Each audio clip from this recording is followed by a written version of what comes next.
우리 하나님의 말씀은 에베소서 3장입니다. 에베소서 3장 313쪽 정도에 있습니다. 에베소서 3장 14절에서 19절까지. 에베소 3장 14절에서 19절. 한 목소리로 읽도록 하겠습니다. 이러함으로 내가 하늘과 땅에 있는 각 족속에게 이름을 주신 아버지 앞에 무릎을 꿇고 비노니 그 영광의 풍성을 따라 그의 성령으로 말미암아 너희 속 사람을 능력으로 강건하게 하옵시며 믿음으로 말미암아 그리스도께서 너희 마음에 계시게 하옵시고 너희가 사랑 가운데서 뿌리가 박히고 터가 굳어져서 능히 모든 성도와 함께 지식에 넘치는 그리스도의 사랑을 알아 그 넓이와 길이와 높이와 깊이가 어떠함을 깨달아 하나님의 모든 충만하신 것으로 너희에게 충만하게 하시기를 구하노라. 아멘. 할렐루야. 감사합니다. 오늘 참 기쁩니다. 주일 예배를 드려서 기쁘고 은혜 주셔서 참 기쁘고 그리고 오늘 또 반주자가 드디어 이제 자리에 앉을 수 있어서 그 준비된 시간을 잘 견디고 이제 자리에 앉아서 첫 반주를 하게 돼서 참 감사합니다. 우리 격려의 박수 하겠습니다. 네. 그리고 옆분들에게 당신을 사랑합니다. 축복합니다. 이렇게 인사하겠습니다. 당신을 사랑합니다. 축복합니다. 네. 우리가 지난주 말씀에서 세상에서 줄 수 없는 선물은 구원과 성령과 천국을 이다 이런 말씀을 받았습니다. 오늘은 그 좋은 선물들의 본질, 좀 더 깊고 더 근원적인 선물에 대해서 나누면서 은혜를 받으려고 합니다. 지난주에 저의 특별한 경험, 지지난주의 경험을 지난주에 알려드렸죠. 그래서 두 가지 중 하나를 말씀드렸어요. 부끄럽지만 로또 복권 구입 시도였습니다. 이제 남은 하나를 말씀드리려고 합니다. 대천에서 돌아오는 국도변에서 보았던 그 광천 토굴 새우젓 마을 묵상입니다. 이 마을은 일제 그 강점기 때 석탄을 캐던 동굴이 있었는데 그것을 사용하게 되고 그곳에 보관해서 숙성한 새우젓이 이제 전국 매장을 60%나 장악했다라고 하는 것이었어요. 참으로 드셔보신 분들 계신가요? 저는 잘 모르겠어요. 이게 뭐다 이거 모르는 거니까. 그런데 드셔보신 분들은 확실한 그 구별된 맛을, 특별한 깊은 맛을 알 수 있다는 거죠. 조 권사님 그렇습니까? 네. 왜냐하면 어두운 데서 그 깊은 곳에서 견디며 숙성된 그 맛이라는 거예요. 그 유별난다는 거예요.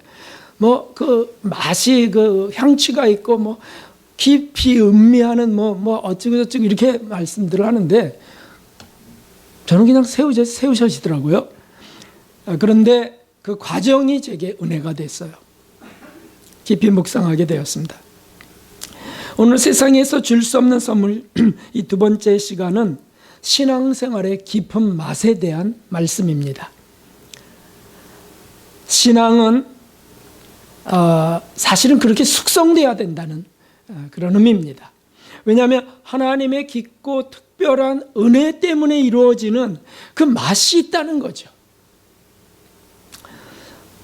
세상에서 줄 수 없는 최고의 선물은 무엇일까요? 지금 나열하고 있습니다. 세상에 줄 수 없는 선물, 믿음, 구원, 그 다음에 성령, 그 다음에 천국 이렇게 나열하고 있습니다. 그런데 최고의 선물은 무엇일까요? 하나님이 주시는 우리에게 주신 모든 그 풍성한 선물 속에 최고의 선물.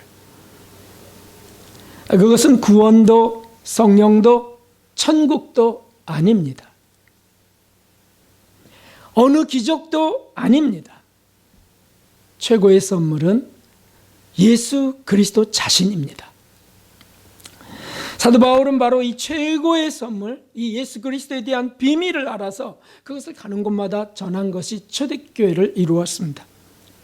로마서를 읽어보셨죠? 1장에서 무슨 신령한 은사를 너희에게 나누어 주려고 너희에게 가고 싶다고 그렇게 기록되어 있는 걸 우리 볼 수 있어요. 무슨 신령한 은사를. 그런데 이는 우리가 그리스도인이 되어서 구원받고 성령 받은 그 정도를 말하는 게 아닙니다. 그건 분명하게 알 수 있어요. 왜냐하면 로마 교회는 이미 자체적으로 교회가 만들어졌고 거긴 지식인들이 있었고 아주 그 열성적인 분들이 있었어요. 그래서 사도 바울이 들어가기 전에 이미 형태를 갖추고 있는 겁니다. 말씀도 읽고 있는 겁니다. 사도 바울이 가서 그런 곳에 무엇을 전해야 되겠습니까? 그러니까 무슨 신령한 은사를 이렇게 표현한 거죠. 더 깊은 것이 있다. 그것이 무엇인지 이제 찾아보려고 합니다. 오늘 본문 말씀 16절을 보시면 다시 한번 보시면 하나님의 성령 그분이 우리를 도와 신앙생활을 잘하도록 믿음이 더 자라가도록 이끄시는 말씀들이 있습니다. 그런데 그 성령의 목적이 무엇인가에 대해서 말씀하고 계세요. 17절에 함께 읽어보겠습니다. 믿음으로 말미암아 그리스도께서 너희 마음에 계시게 하옵시고 너희가 사랑 가운데서 뿌리가 박히고 터가 굳어져서 라고 말씀하셨어요. 우리가 이런 말씀은 훅 지나가기 쉽습니다. 왜냐하면 나는 이미 다 받은 거 갖고 있는 거니까. 믿음으로 말미암아 그리스도께서 우리 마음에 계시게 하옵시고 성령이 계시구나. 너희가 사랑 가운데서 뿌리가 박히고 터가 굳어지고 자라게 하시는구나. 아멘. 그런데 의심스러운 것이 있습니다. 여러분 이거는 사도 바울 그분이 에베소 교회에 편지하자는 에베소 교회가 어떤 교회입니까? 에베소 교회는 초대교회 3대 교회 가운데 하나예요. 아주 중요하고 진리의 역사가 아주 놀라웠던 곳입니다. 거기 사도 바울은 두란노 서원에서 2년 동안 성경학교를 개설했죠. 그래서 그걸 포함해서 3년 동안 머물렀던 초대교회예요. 사도 바울 그 바쁘신 분이 3년 동안 머물렀던 교회, 그것은 에베소 교회밖에 없어요. 고린도 교회도 1년 6개월 있었던 거죠. 그 문제 많은 교회, 그곳에서 뜨겁게 성령의 은사들이 나타나고 했던 그곳에 1년 6개월. 근데 이것은 거의 2배예요. 그래서 3년 동안 그렇게 양육한 교회에 이 편지를 쓰세요. 믿음으로 말미암아 그리스도께서 너희 마음에 계시게 하옵시고. 그러면 여러분 16절을 보면 그 영광의 풍성을 따라 그의 성령으로 말미암아 너희 속사람을 능력으로 강건케 하옵시며. 성령은 우리가 믿으면 주시는 선물이라고 했습니다. 성령이 우리 속에 들어오셔서 우리를 강하게 하고 우리를 굳게 하고 이렇게 인도해 가시는 겁니다. 그런데 성령이 들어오셨으면 되지 뭐 또 예수님께서 마음에 계시게 하옵시고 왜 구별해서 말씀하셨을까요? 성령이 오시면 예수님이 보내신 성령은 예수님의 신 아니신가요? 하나님의 신 아니신가요? 그러니까 예수님 내 속에 들어왔어. 우리가 그렇게 믿는다는 거죠. 그런데 이 말씀은 구분하고 있습니다. 성령이 들어오셔서 그 믿음으로 말미암아 그리스도께서 우리 마음에 계시게 하려 할 것이다. 계시게 하옵시고 이걸 구한다는 거죠. 그래서 이것을 성경을 쭉 찾아보니까 여러 성경, 다른 그 번역 성경들을 찾아보니까 제일 알기 쉽게 선명하게 해놓은 게 있더라고요. 그게 이제 바로 이 성경입니다. 다시 읽어보겠습니다. 그리고 아버지께서 여러분의 믿음을 보시고 그리스도로 하여금 여러분의 마음속에 들어가 사실 수 있게 하여 주시기를 빕니다. 그래서 여러분이 사랑의 뿌리를 받고 사랑을 기초로 하여 살아감으로써. 쉽게 풀어놓은 성경이에요. 그런데 여기 보니까 그리스도로 하여금 우리의 마음속에 들어가 사실 수 있게 하여 주시기를. 우리 속에 누가 계시죠? 성령님이 계시거든요. 그래서 감동하고 회개도 일어나고 그리고 변화되는 이런 것들도 일어나는 거죠. 은사도 주어지고요. 그런데 그분이 뭘 원하시냐 하면 예수님께서 우리 마음속에 들어가 사실 수 있도록.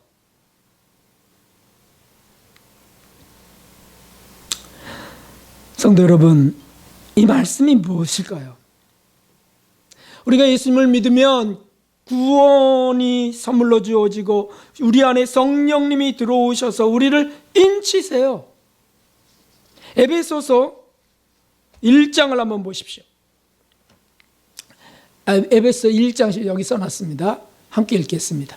그 안에서 너희도 진리의 말씀과 너희의 구원의 복음을 듣고 그 안에서 또한 믿어 약속의 성령으로 인치심을 받았으니. 아멘. 우리 안에 성령님이 계세요. 그러니 우리가 하나님의 자녀가 된 것을 증거하는 거 아닙니까? 그런데 그 성령님이 인치신 그 성령님, 우리 속에 들어오신 분이 더 원하는 게 있다. 그게 뭐냐? 예수님이 그 속에 들어가 사시는 거. 이게 사실은 정말 중요한 핵심입니다. 아주 중요한 핵심이에요. 여러분, 우리 누가복음 18장에 있는 그 문화 비유를 기억하실 겁니다. 19장. 거기 보면 누가복음에 보면 10사람에게 한 문화씩 10문화가 나누어졌었어요. 한 문화씩. 누구에게나 예수님 믿으면 동일하게 주시는 은혜입니다. 그게 무엇입니까? 누구에게나 차별이 없어요. 달란트는 다르게 주셨는데 문화는 똑같이 한 문화씩. 그게 복음과 성령이시거든요. 주의 말씀, 그 기쁜 소식이 우리에게 들리고 십자가에 우리를 위하여 죽으셨다고 하는, 그리고 다시 사흘 만에 부활하셨다고 하는 그 복음이 우리에게 주어지고요. 그리고 성령이 우리 속에 들어오시잖아요. 다 똑같아. 성령으로 인치셨어요. 그래서 교회 다니는 모든 이들은 다 평등한 것입니다. 천국 가는 모든 이들은 그러므로 다 평등한 것입니다. 그런데 그 성령님은 거기서 그치지 않으세요. 예수님이 우리 속에 들어와 사실 수 있도록 하나님께 구한다. 사도 바울은 지금 그렇게 말씀하시고 성령은 그 일을 원하신다는 거죠. 그러면 예수님이 이거 아까 읽은 거, 예수님이 우리 마음에 들어와 사실 수 있게 되는 것이 어떤 것일까요? 이게 무슨 말씀인가요?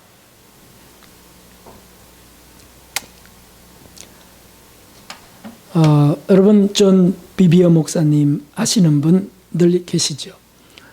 그 거룩한 순종, 열정 이런 책을 쓰신 목사님이십니다.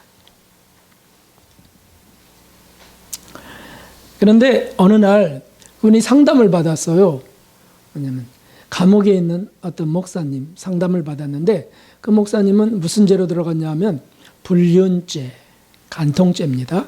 불륜죄, 그리고 공금횡령죄 이런 것들로 붙들려 갔어요. 교연금을 자기 마음대로 쓰고 그런 것들 다 망라해서.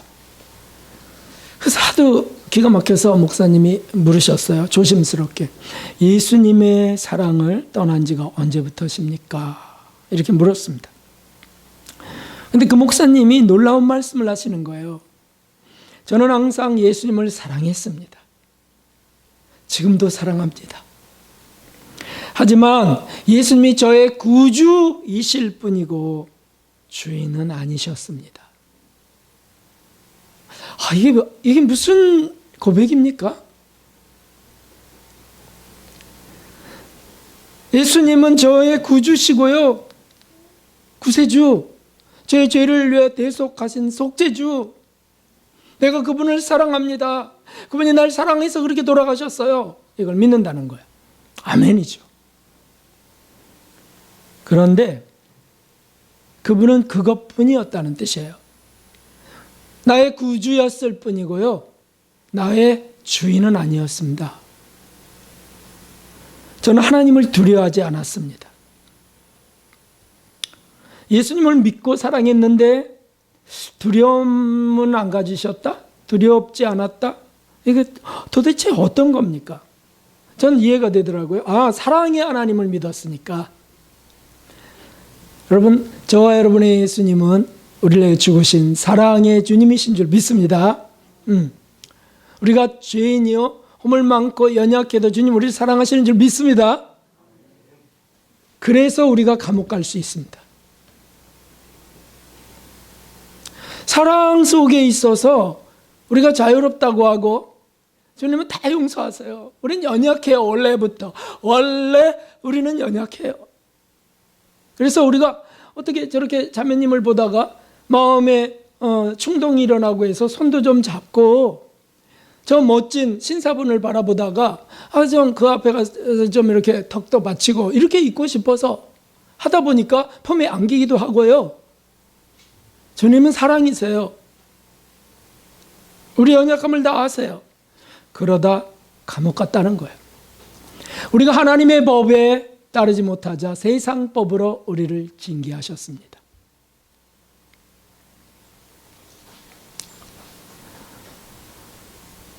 이것은 마치 철로역정에 나온 배교자와 같습니다. 자, 이제 확인해 보려고 합니다. 어떻게 하다가 이렇게 될 수가 있는지, 도대체 구주와 왕은 무슨 차이가 있는지. 철로역정은 제2의 성경이라고 하는 존 버년의 그 영성 서적입니다.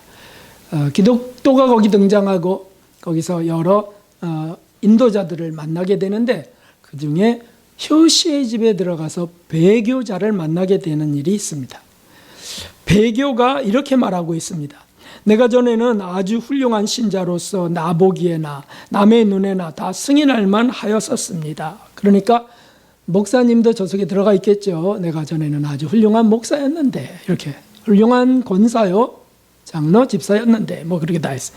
그때는 나로서도 천성에 합당한 자로 생각되었고 따라서 그리로 가게 될 것 생각하여 즐거워했었습니다. 이것을 뭐라고 합니까? 믿음이라고 합니다.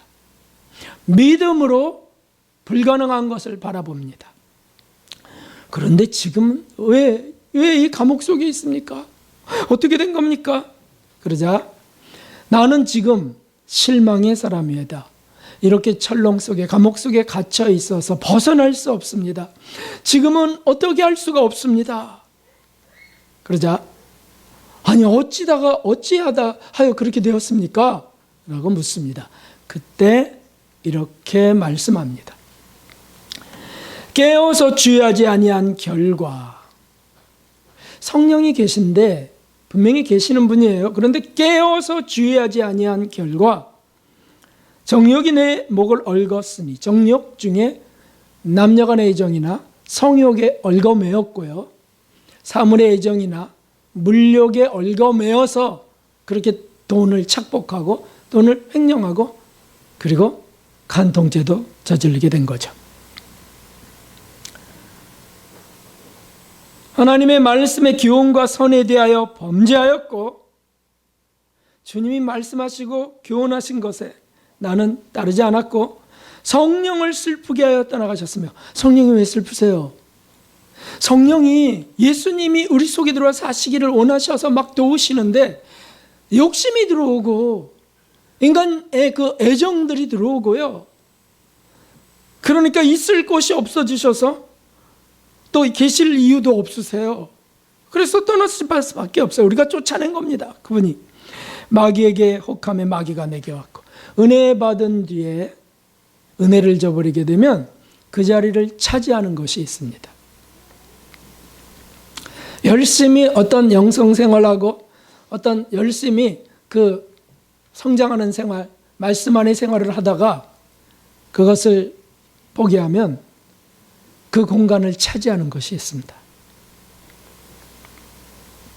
마귀가 내게로 왔고 하나님을 노엽게 하며 하나님이 나를 떠나셨습니다. 내가 이렇게 내 마음을 완패하게 하였으니 회개할 수 없게 되었습니다. 그래서 이 배교자는 성령이 안 계시니까 회개할 수 없는 사람이 된 겁니다. 성령 회방죄에 걸려버린 사람이었습니다. 성도 여러분, 왜 이런 끔찍한 일이 벌어집니까? 답은 이것입니다. 예수님이 나의 주인, 나의 왕이 아니셨던 겁니다. 구별이 되셔야 됩니다. 구분이 되셔야 됩니다. 성령은 내 속에 들어와서 내가 신앙 고백하게 되고 내가 전성을 향해 가고 이렇게 합니다. 회개도 하게 되고요. 그런데 그것이 세상적 윤리 도덕의 그 정도 수준에 머물러서는 안 되지 않습니까? 예수님을 모셔서 왕이 되셔야 된다는 거예요. 그분이 나의 주인이 되셔서 주님 무엇을 말씀하세요? 무엇을 원하세요? 따르는 자들이 되길 원하신다는 거예요. 성령은 계시는데 예수님이 안 계신 거, 이제 그것을 제가 결론적으로 말씀드리려고 합니다. 최고의 선물은 예수님이시고요. 최고의 선물은요, 주님이 우리 마음속에, 우리 영 속에 들어와 거하시는 거예요. 예수님이 우리 속에 왕이 되시는 겁니다. 그분을 모셔서 사는 거예요. 어디로 가나 그분과 함께 가는 겁니다. 이것은 예수님과의 인격적인 동행을 말합니다. 인격적 동행. 성도 여러분, 저와 여러분이 예수님과 인격적으로 사귀고 있는 건가요? 아니면 믿음 속에 구주이실 뿐입니까? 여기 부부가 계신데 부부가 서로 인격적으로 사귀며 사는 것 아닌가요? 만일 부부가 편리에 의해서 밥하기 싫으니까, 집 지키기 싫으니까, 당신 필요해, 돈이나 필요해 이러고 산다면 그건 뭐 머슴 하나 구한 거고요. 그건 뭐 그냥 자기 욕망 채울 사람 하나 찾은 거예요. 그 부부가 아니죠. 부부는 인격적으로 만나는 거잖아요. 인격적으로 함께하며 사랑을 나누며 그렇게 사는 거예요. 예수님 마찬가지. 예수님은 피상적 존재가 아닙니다. 관념 속에 있는 이 과거에 있는 이 글자에 예수님이 아니세요. 우리 안에 그분이 들어와서 우리를 차지하시길 원하신다. 차지하시길. 인격적으로 정말 친구가 되길 원하시고요. 인격적으로 애인이 되길 원하세요.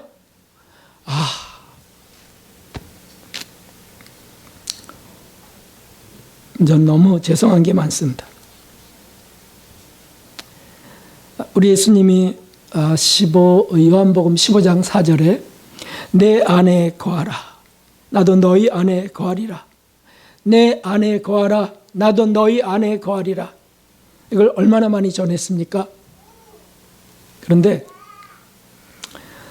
가지가 포도나무에 붙어있지 아니하면 절로 가시를 맺을 수 없음같이 너희도 내 안에 있지 아니하면 그러하리라. 이 부분에 대해서 사실은 그렇게 집중하지는 않았던 것 같아요. 저도 지식적으로 알아요. 이거는요 동거하는 거야. 하빌의 삶을 사는 거야. 이게 성화야. 전하기도 가르쳤습니다. 근데 붙어있지 않으면 가시를 맺을 수 없다. 붙어있지 않으면 우리 성령의 열매가 맺히기 어렵죠. 나무에 붙어 있어야 포도 열매를 맺죠. 무슨 뜻이겠어요? 붙어 있지 않으면 우리 인격이 변화될 수 없다는 뜻이에요. 왜 나는 이럴 때는 교인 같은데 이럴 때는 전혀 교인이 아닐까? 완전 세상인일까? 어쩌면 세상인보다 더 못 살 때가 왜 많지? 이럴 때 있습니다. 왜 그러냐면 붙어 있지 않아서 그래요. 그분께 붙어 있으면 예수님이 우리 안에 계시고 내 사랑하는 그분 나의 주인이 내 안에 계셔서 내게 말씀하고 계시다면 그런 걸 그대로 살 수 없습니다. 끊임없이 주님과 교제하면서 내 안에 거하라. 끊임없이 주님과 교제하면서 주님 안에 살려 하시는 겁니다. 그러면 주님도 우리 안에 점점 더 깊게 거하십니다. 요즘 제가 지금까지와는 많이 다른 삶을 살고 있습니다. 이런 일이 제게 일어나리라고는 생각지도 못했습니다. 저도 이제 60 중반이 되네요. 그러면 이제 명예로운 은퇴나 평안한 노후를 생각할 나이 아닌가요? 그래서 다시 또 무언가 제가 시도한다, 새롭게 한다, 도전한다. 그런데 의아한 거예요, 의아. 그런 일이 일어나고 있습니다. 저에게 전혀 새로운 일이 일어나고 있는데 그것은 뭐 엄청난 무슨 뭘 새롭게 한다는 게 아닙니다. 그냥 주님과의 친교가 일어나고 있습니다. 아직 동행하는 시간은 적습니다. 그러나 주님의 마음과 음성이 자주 감지되는 거예요. 어제도 간단한 예화 하나 드려드리겠습니다. 어제도 난로에서 데운물을 대야에 부어갖고 발을 이제 씻고 있었습니다. 근데 깜빡 잊었어요. 왜냐하면 씻고 나서 양말을 신어야 되잖아요. 그런데 깜빡 잊었어요. 그래서 집사람한테 부탁했습니다. 양말 좀 갖다 달라고. 그랬더니 집사람이 이렇게 말해요. 뭐 화를 내면서 그런 건 아니고, 아유 맨날 양말을 갖다 달라고 그러네요. 이러면서 하셨어요. 그래서 제가 맨날이요? 언나 참, 이제 제 기억에 세 번째네요. 제가 그렇게 얘기를 했어요. 그러면서 제가 웃으면서 그거 홍산 뻥이에요. 제가 그랬어요. 우리만 쓰는 그 가장법이란 뜻이에요. 저분이 홍산에서 왔거든요. 부여 홍산.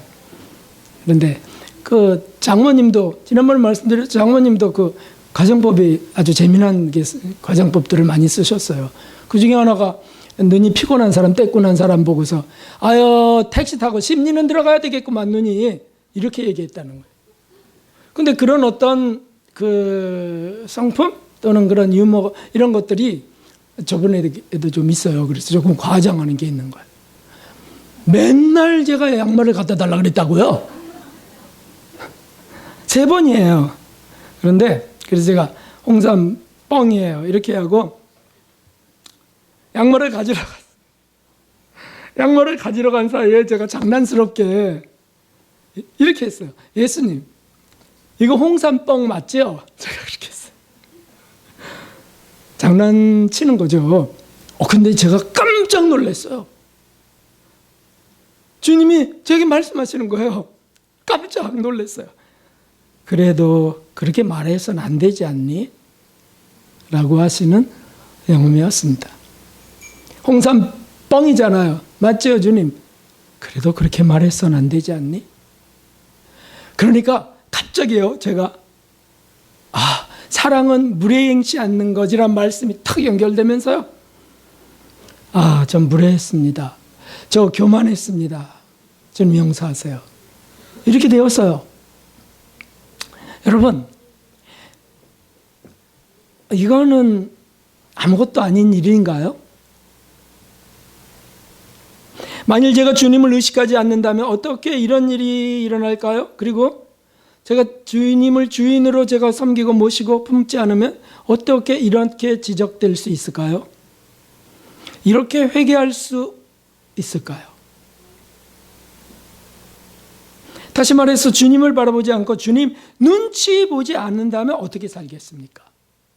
어떻게 사냐면 뻔합니다. 타성대로 삽니다. 그냥 상식 수준에서 내 마음대로 살려 합니다.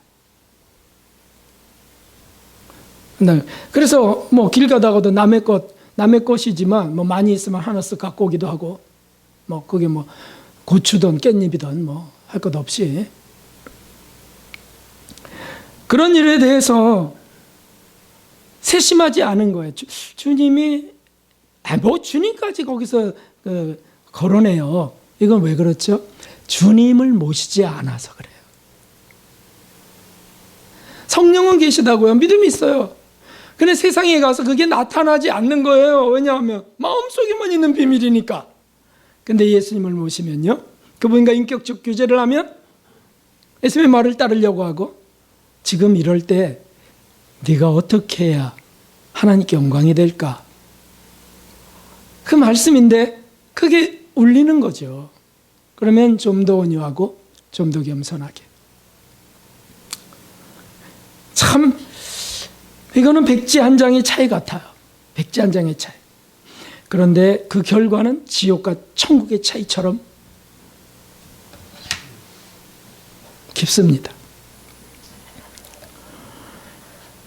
우리가 정말 예수님을 사랑한다면 예수님의 선한 마음도 사랑하는 거고, 예수님을 사랑한다면 예수님의 선한 말씀도 사랑하는 거고, 예수님을 사랑한다는 예수님의 그 뜻, 의도를 사랑하는 거죠. 그래서 그것을 자꾸 맞춰보는 겁니다. 그 감옥간 목사는 그런 일은 별로 안 했던 거죠. 안중에도 없었습니다. 그리고 말씀 전하고 가르치고 은사가 나타나고, 그리고 많은 이들이 배운다 그러고 존경한다 그러고 하니까 주의 종인 줄 알았던 거죠. 천만에요. 정욕의 종이었습니다. 정욕의 종이었다고요. 때로는 마귀의 종 노릇도 했고요. 예수님의 종은 아니었다는 뜻이죠. 주님은 어떤 걸 슬퍼하실까요? 그렇죠. 주님을 마음에 품지 못하고 주님을 따르지 않는 것 슬퍼하시죠. 주님이 말씀하셨습니다. 악은 모양이라도 버리라. 그러면 그거 홍삼 뻥이잖아요. 이건 선이 아니죠. 뭐 악이죠. 뭐 그거 홍산에서 온 분들이 다 그래요? 홍산 지역 감정을 일으키는 겁니까? 말도 안 되는 거죠. 게다가 장모님을 조롱하는 거일 수도 있어요. 모양이라도 버리라. 예수님이 임사모 그거 홍삼 뻥이야 이렇게 안 하시거든요. 그리고 무슨 무익한 말을 할지라도 심판날에 이에 대하여 신문을 받으리라. 이런 말씀 어디 갔습니까? 다 사라져버립니다. 그러나 그분을 모시면 이런 것들이 다 살아나는 거예요. 자꾸 살아나. 점점 더 차지하면 차지할수록 자꾸 주님의 빛과 주님의 진리가 우리를 차지하고요. 정말 놀라운 일들이 벌어지는 거죠. 여러분, 큰 죄만 죄입니까? 살인죄만 죄입니까? 마음에 미움을 품어도 살인죄죠. 간음죄만 죄입니까? 그래서 간통죄가 없어져서 서로 좋아서 한 건데 뭐 말도 안 되는 거잖아요. 음욕만 품어도 간음한 자야. 누가 우리가 마음속을 살피며 삽니까? 이 바쁘고 요란한 정보의 홍수 속에서 우리 마음속, 우리 영혼 속을 누가 살피고 삽니까? 그냥 스마트폰만 돌리면서 살지요. 아니에요. 성령님은 우리 속에 들어서 우리 마음을 들어와 예수님이 사실 수 있도록 이끌어 가세요. 더러운 것에 못 사시니까 자꾸 정결케 하시고요. 무슨 일을 하든지 무슨 말을 하든지 무슨 마음을 갖는지 예수님께 딱 붙어 있어서 예수님의 것이 나오기를 원하십니다.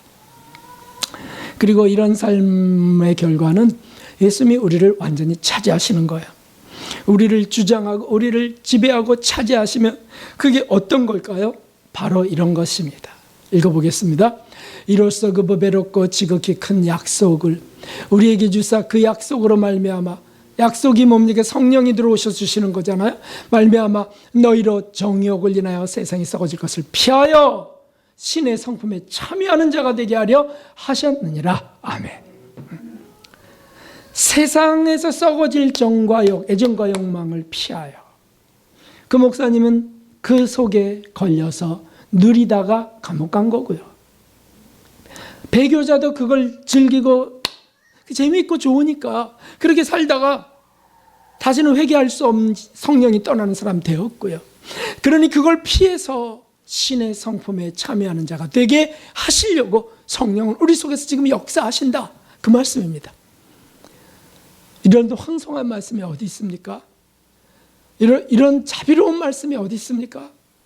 우리 예수님이 뭐가 부족하셔서, 우리 하나님이 뭐가 부족하셔서 창조주 그분이 우리 마음에 들어와 우리를 차지하시려고, 우리 마음에 사시려고, 사실 곳이 없어서 우리 속에 들어와 사시려고 하세요. 그분의 속성이세요. 그래서 그분의 사랑을 우리가 받으려면 우리 사랑, 우리 애착을 비워야 되지 않겠습니까? 우리 영혼은 한정되어 있는데 세상 것은 자꾸 비워져야 되지 않습니까? 그래야 자꾸 그 욕망들이 비워져야 그 속에 차지하죠. 부부간의 미움과 서운함이 비워져야 진정한 사랑이 있죠. 가족 속에 그것이 정말 이루어지려면 비워져야 돼요. 가족들이, 형제가 서로 비난하고 서로 욕심을 부리고 재산을 서로 쥘라 그러고 어떻게 그 속에 예수님이 계시겠습니까? 그 속에 다 그게 부부 아니죠. 그 형제들도 다 그리스도인이라면 거기 어떻게 예수님이 오세요? 그러니까 예수님이 함께하는 이 평화나 이 행복을 모르고 산다고요. 모르고 살아요. 존 비비어 목사님 만난 그 감옥간 목사는 이런 소망이 없었던 것이 분명합니다. 이런 소망, 신의 성품에 참여하는 이런 소망, 그리고 노력도 은총도 구하지 않은 것이 분명합니다. 몰랐을 수도 있겠어요. 몰랐을 수도.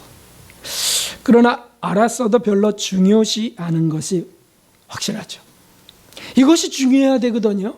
신앙생활, 영성생활, 이게 핵심인데 이것이 중요해야 되잖아요. 그저 믿어 구원받고 성령의 은사나 받아서 봉사하고 그러면서 정욕적인 어둠의 삶은 그대로 살고 세상 재미나 쾌락은 그대로 누리고 사는, 그러다 간음과 횡령을 해서 감옥에 들어간 것이죠. 사실 오늘날 우리 교회들 속에 이런 이율배반적인 삶은 넘치고 있습니다. 우리 주변에 널려 있습니다. 아니, 내 삶 속에도요, 눈 잘 닦고 보면 엄청 많습니다. 동의하실 겁니다.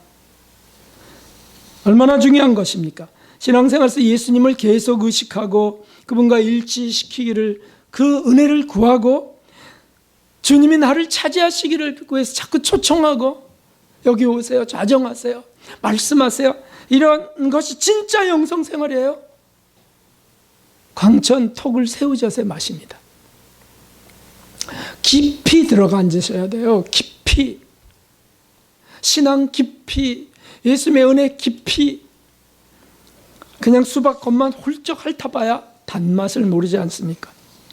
성령님은 우리에게 그런 소원을 주셨어요. 너무 감사해요. 우리 교회 너무 감사해요. 이런 소원을 제게 주셨고 여러분에게 지금 주시고 계세요. 친절하시고 자상하신 하나님의 사랑 때문이죠.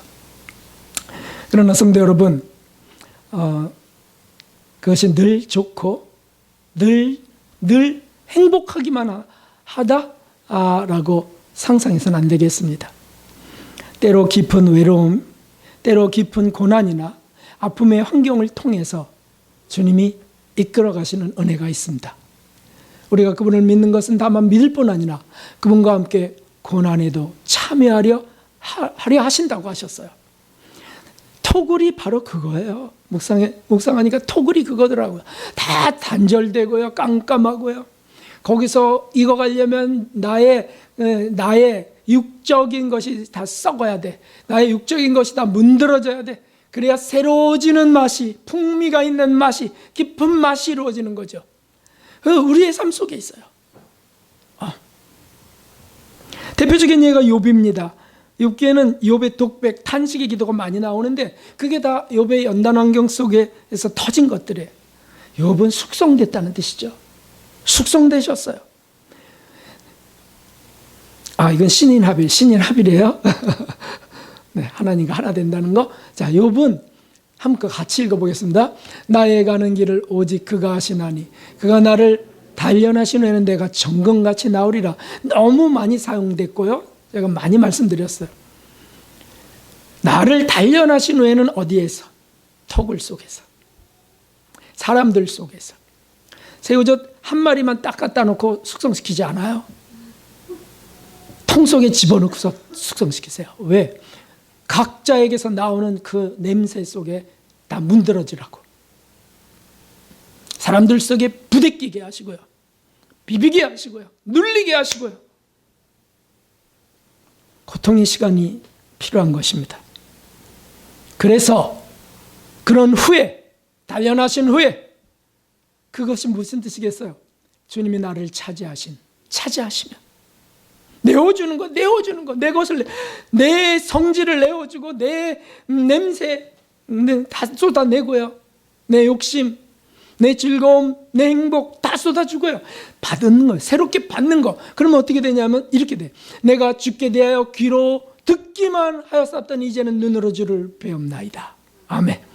이게 아까 말한 신이 나를 하나가 되셔서 이제 주님이 누굴 통해서 말씀하시지 않아요. 직접. 장소에 구애받잖아요. 예배에만 참석해야만 되지 않아요. 직접. 직장 속에서도, 설거지 통속 옆에서도, 화장실에서도 직접 찬양을 듣고 있을 때, 뭔가 보고 있을 때, 자연을 보고 음미할 때 직접 눈으로 주를 뵙는 은혜를 주신다는 거죠. 이것이 얼마나 세상이 줄 수 있는 거겠습니까? 아니요. 우리 영속에 들어와 좌정하시는, 우리 영속에 차지하셔서 지배하게 되시는 거죠. 성도 여러분, 예수님을 사랑한다는 것이 무엇입니까? 예수님의 과거를 사랑한다는 뜻일까요? 또는 나를 구원하신 그 주님을 사랑한다, 과거의 감동으로? 그런 뜻이 아닙니다. 지금 현재 예수님을 사랑하는 것입니다. 그분을 사랑해서 그분과 교제하고요, 사랑하니까 그분과 시간을 나누고 갖고요, 대화하고 그분과 일치된 삶이 되기를 원하는 건 사랑의 속성이세요. 그렇게 하는 것이 사랑이죠. 주님이 싫어하는 것은 내가 좋아도 안 하고,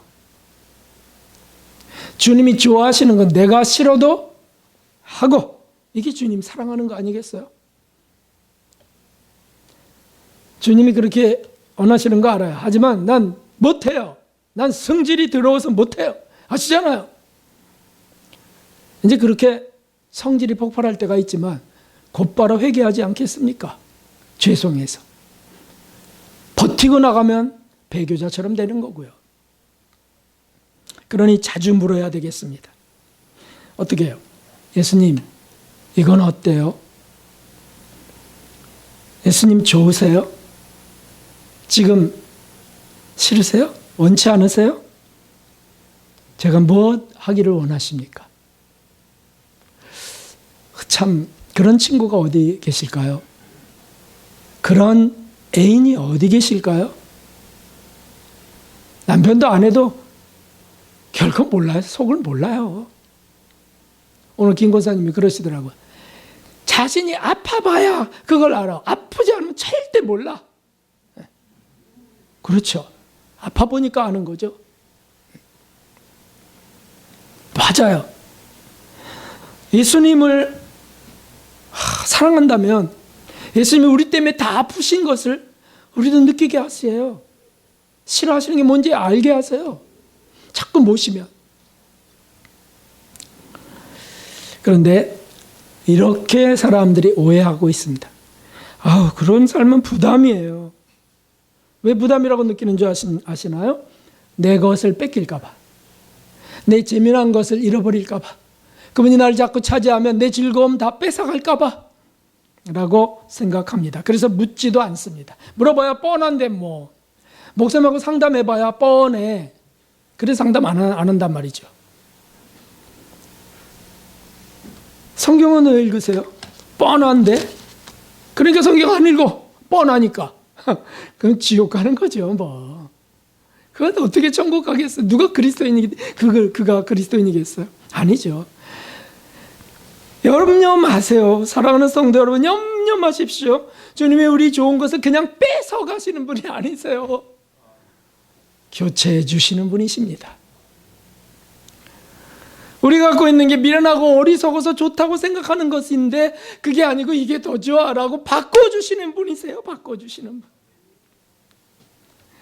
이것이 얼마나 감사하고 감격스러운지요. 주님이 주시려는 것은 세상이 주려는 것처럼 쓴맛 나는 게 아니에요. 신맛 나는 트름 나는 것이 아닙니다. 주님과 함께하는 기쁨은, 세상이 주는 기쁨은 비교도 안 되는 기쁨이세요. 그걸로 바꿔주신다고요. 영원한 행복과 살 동안만 누리는 짧은 행복을 바꾸시는 거예요. 영혼의 안식, 평강, 이걸 육체의 편안함과 바꾸시려고 하세요. 육체의 편안하다 살다 죽기 원하세요? 육체만 생각해갖고 그저 100세까지는 우리 살아야 돼. 뭘 먹어야 되고, 뭐 어떻게 해야 되고, 뭐 해야 되고, 뭐 해야 되고. 영혼은 어떻게 하려고요? 영혼은 어떻게 하려고요? 세상이 줄 수 없는 선물과 세상 선물과 바꾸길 원하시는 예수님이십니다. 지난주에 새벽 예배 때 주신 너무 눈이 번쩍 뜨이는 시편의 말씀이 있었어요. 한번 읽어보겠습니다. 주의 빛과 주의 진리를 보내어 나를 인도하사 주의 성산과 장막에 이르게 하소서. 아멘. 주의 빛과 주의 진리를 보내요. 우리 성령님이 그렇게 하시고 우리 속에 들어온 주님이 결국 그렇게 하시죠. 빛과 진리. 주님이 우리가 너무 좋아하는 단어예요. 자, 그런데 그 다음 구절에 제가요 쇼크를 받았어요. 43장 4절입니다. 함께 읽겠습니다. 시작. 그런즉 내가 하나님의 딴에 나아가 나의 극락의 하나님께 이르리이다. 하나님이여 나의 하나님이여 내가 수금으로 주를 찬양하리이다. 아멘. 극락이라는 단어가 제 눈을 번쩍 뜨게 했어요. 극락? 불교에서 말하는 극락세계? 극락, 최고의 즐거움을 말하는 거죠. 최고의 기쁨.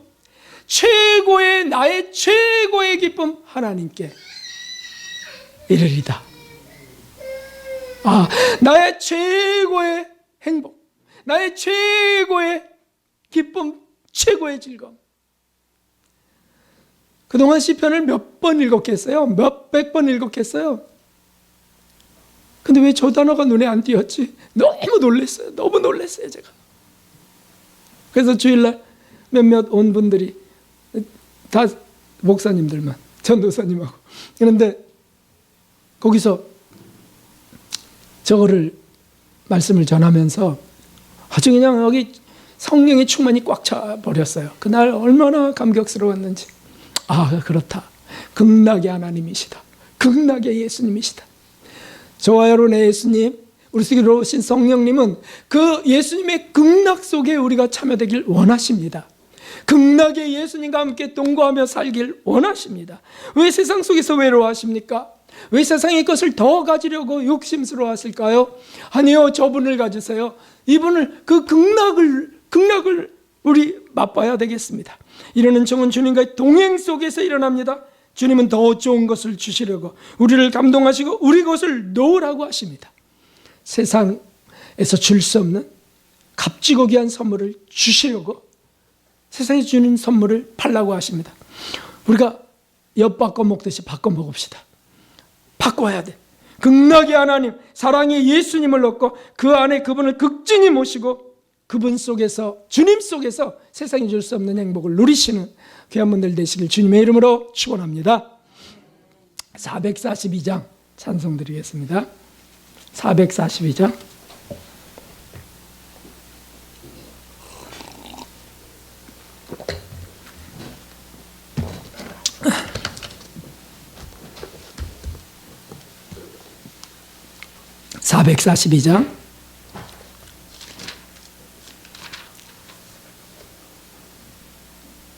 괜찮아요. 틀려도 돼요. 힘차게 해주세요.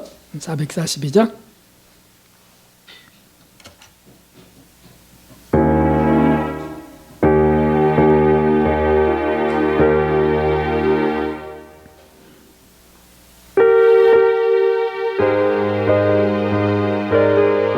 박수 하면서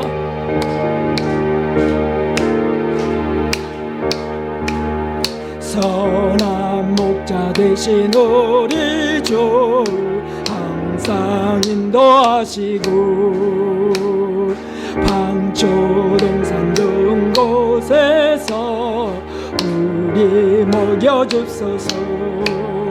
선한 목자 구세주여 항상 인도옵소서. 선한 목자 구세주여 항상 인도하소서. 양의 문이 되신 예수님 우리 영접하시고 길을 잃은 양의 무리를 항상 인도하소서. 선한 목자 구세주여 기도 들어줍소서. 선한 목자 구세주여 들어줍소서. 흠이 많고 약한 우리도 용납하여 주시고 주의 넓고 크신 은혜로 자유 얻게 하셨네. 선한 목자 구세주여 지금 나아갑니다. 선한 목자 구세주여 지금 나아갑니다. 일찍 주의 뜻을 따라서 살아가게 하시고 주의 크신 사랑 베푸사 주를 쫓게 앞서서. 선한 목자 구세주여 항상 인도하옵소서. 선한 목자 구세주여 항상 4절 다시 한번 하겠습니다. 4절 일찍 주의 뜻을 따라서 살아가게 하시고 주의 크신 사랑 베푸사 주를 쫓게 하소서. 아멘. 선한 목자 구세주여 항상 인도하옵소서. 선한 목자 구세주여 항상 주님 한번 부르고 우리 말씀 들은 것대로 결심하며 또 회개하며 기도하겠습니다.